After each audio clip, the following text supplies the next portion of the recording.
और अब बात असम की, जहां की विधानसभा में जनता ने और उनके लिए कई बड़ी घोषणाएं की गई थी। असम सरकार ने वित्त वर्ष 2026-27 के लिए अपना नया बजट पेश किया। वित्त मंत्री जयंत मल्ला बरुआ ने अपने कार्यकाल का यह पहला बजट विधानसभा के पटल पर आज रखा। इस बजट में जहां एक तरफ छोटे चाय उत्पादकों को बहुत बड़ी राहत दी गई है, वहीं आम जनता की भी जेब का खासा ख्याल रखा गया कि उनको महंगाई की मार न झेलनी पड़े। सरकार का पूरा फोकस राज्य के विकास और वित्तीय घाटे को कम करने पर है। अब इसमें क्या खास है, जरा आप समझिए।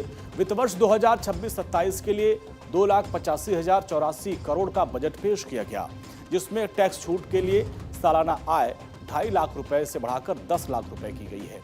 छोटे चाय उत्पादकों के लिए टैक्स में छूट है और सीमा 4 गुना बढ़ा दी गई है।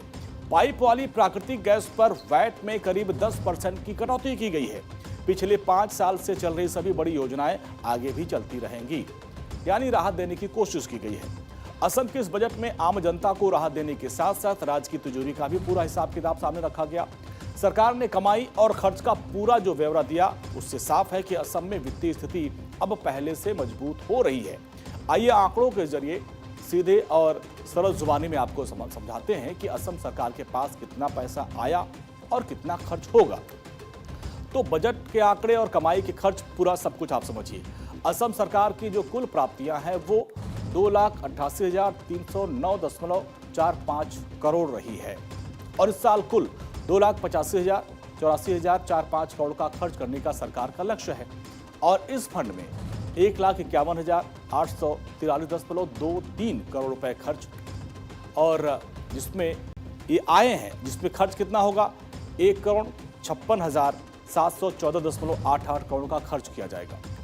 सार्वजनिक खातों के तहत अगर हम बात करें तो 1,34,466.22 करोड़ रुपए मिले हैं। अब सरकार का लक्ष्य है कि बजट घाटे को घटाया जाए और 419 करोड़ तक सीमित किया जाए। इस बजट के 2 सबसे महत्वपूर्ण पहलू हैं। पहला, असम की पहचान यानी चाय बागान। छोटे चाय उत्पादकों को टैक्स में छूट की सीमा बढ़ा दी गई है, यानी अब 2.5 लाख से सीधे 10 लाख रुपए करना एक बहुत बड़ा गेम चेंजर कदम माना जा रहा है। इससे क्या होगा कि छोटे स्तर पर काम करने वाले लाखों परिवारों की आर्थिक स्थिति सुधरेगी। दूसरा जो बड़ा फैसला किया गया, पीएनजी पर वैट में 10% की कटौती करना सीधे तौर पर मध्यम वर्ग की रसोई को राहत देने का काम है।